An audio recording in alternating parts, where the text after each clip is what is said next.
Published 2040 est. 6 November 2017. Updated 2206 est. 6 November 2017. Brett met his victim Philomena Willets at Leeds University in 1995 and they began a relationship which she ended after less than 6 months. One of Britain's worst ever stalkers has finally been jailed after a 12-year campaign of fear. David Brett, 43, poured paint stripper on phone Philomena Willets' car and added into her husband's emails to send messages to friends and neighbours accusing the couple of being paedophiles.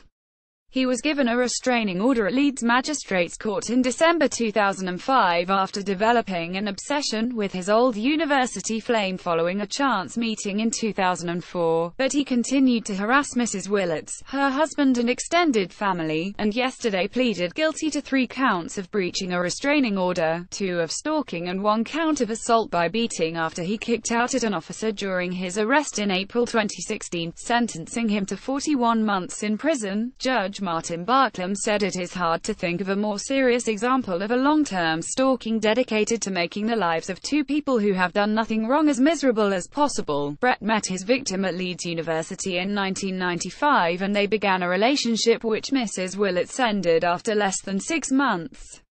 He moved abroad but bumped into Mrs. Willets in Leeds city centre in 2004 and his sinister campaign of harassment began.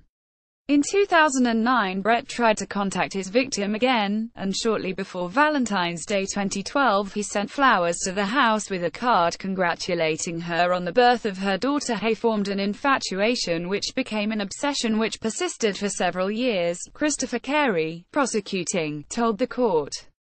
Following their chance meeting, Brett threw stones at Mrs. Willets' mother's home, poured paint thinner on her car and would threaten any man who visited the house.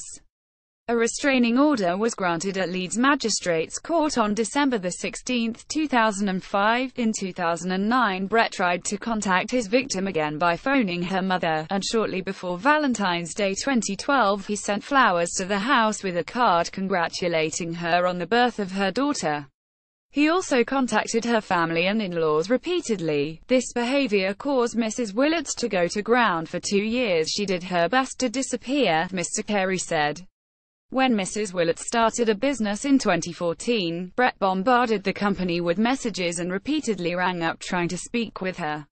The following year he was able to infiltrate email accounts belonging to the victim and her husband. Mr. Carey said he sent messages to and from the company saying she was an offender and paedophile. In the same period he pursued her husband and sent obnoxious emails to him and his family. David Brett, 43, poured paint stripper on phone Philomena Willets' car and added into her husband's emails to send messages to friends and neighbours accusing the couple of being paedophiles. David Brett managed to infiltrate his email accounts and sent many messages from him and to him suggesting the pair of them were offenders and he and his brothers were untrustworthy. Brett, of Westminster, sent emails to neighbours in which he falsely accused Mrs. Willets' husband of showing him indecent images of young girls. Brett was arrested in April 2016 and pleaded guilty at Leeds Magistrates Court, but he was later found to have been unfit to have entered a plea. He was remanded in hospital under the Mental Health Act until doctors decided his mental state had improved enough for him to enter a plea. Brian Richardson, defending, told the court Brett suffered from persistent delusional disorder, and more assessments over his mental health would be taking place. Judge Barklam said although recent changes to sentencing guidelines around stalking and harassment had increased the maximum sentence to 10 years, the events in this case were not covered by this, so the maximum jail sentence he could impose was 5 years, minus 1 year afforded to Brett due to his guilty plea. He sentenced the stalker to 40 months to run concurrently for the first 5 counts, and 4 weeks for the assault charge, to run consecutively. Brett will serve half of this sentence in prison.